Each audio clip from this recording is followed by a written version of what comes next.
Delhi metro phase 4 का काम 60% पूरा हो चुका है और अब डीएमआरसी ने फेज 5 की तैयारी शुरू कर दी है, जिसके तहत 206.5 किलोमीटर लंबे 18 नए मेट्रो कॉरिडोर बनाए जाएंगे। फिलहाल दिल्ली मेट्रो नेटवर्क 395 किलोमीटर लंबा है और फेज 4 के पूरा होते ही ये 505 किलोमीटर से ज्यादा हो जाएगा, जबकि फेज 5 जुड़ने पर यह नेटवर्क 700 किलोमीटर के पार पहुंच जाएगा, जो दुनिया में सबसे लंबा मेट्रो नेटवर्क होगा।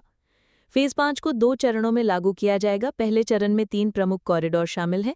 पहला 9.5 किलोमीटर लंबा सेंट्रल विस्टा कॉरिडोर, जो इंद्रप्रस्थ से रामकृष्ण आश्रम तक जाएगा और इंडिया गेट, कर्तव्य पथ, प्रधानमंत्री कार्यालय और कई केंद्रीय भवनों को जोड़ेगा। दूसरा 2.3 किलोमीटर लंबा अंडरग्राउंड कॉरिडोर है, जो एरोसिटी से आईजीआई एयरपोर्ट टर्मिनल 1 तक बनेगा और एयरपोर्ट टर्मिनलों के बीच कनेक्टिविटी को आसान बनाएगा। तीसरा तुगलकाबाद से कालिंदी कुंज तक 4 किलोमीटर लंबा एलिवेटेड कॉरिडोर है, जिसमें 3 स्टेशन होंगे और ये दिल्ली नोएडा की कनेक्टिविटी को बढ़ाएगा।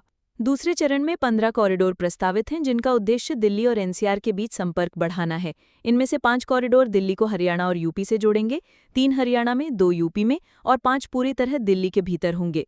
फेज 5 में 4 पूरी तरह नई लाइनें शामिल होंगी। मायापुरी से कश्मीरी गेट, सीजीओ कॉम्प्लेक्स से सूर विहार फरीदाबाद, मयूर विहार फेज 3 से लोनी बॉर्डर और नजफगढ़ से नांगलोई।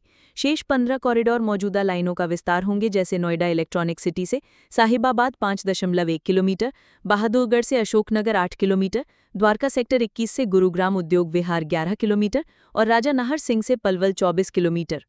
फेज 5 के तहत लगभग 128 नए मेट्रो स्टेशन बनाए जाएंगे, जिनमें से 79 एलिवेटेड और बाकी भूमिगत होंगे। इस विस्तार से न केवल भीड़भाड़ वाली लाइनों पर दबाव कम होगा, बल्कि दिल्ली एनसीआर के बीच सुगम, तेज और आधुनिक यात्रा की सुविधा मिलेगी।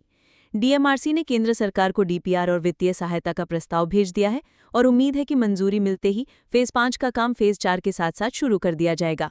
कुल मिलाकर दिल्ली मेट्रो फेज 5 राजधानी और एनसीआर के परिवहन तंत्र को विश्वस्तरीय बनाने वाला है और इसके पूरा होते ही दिल्ली दुनिया का सबसे बड़ा मेट्रो नेटवर्क वाला शहर बन जाएगा। ऐसे ही महत्वपूर्ण अपडेट्स के लिए चैनल को लाइक और सब्सक्राइब करना न भूलें।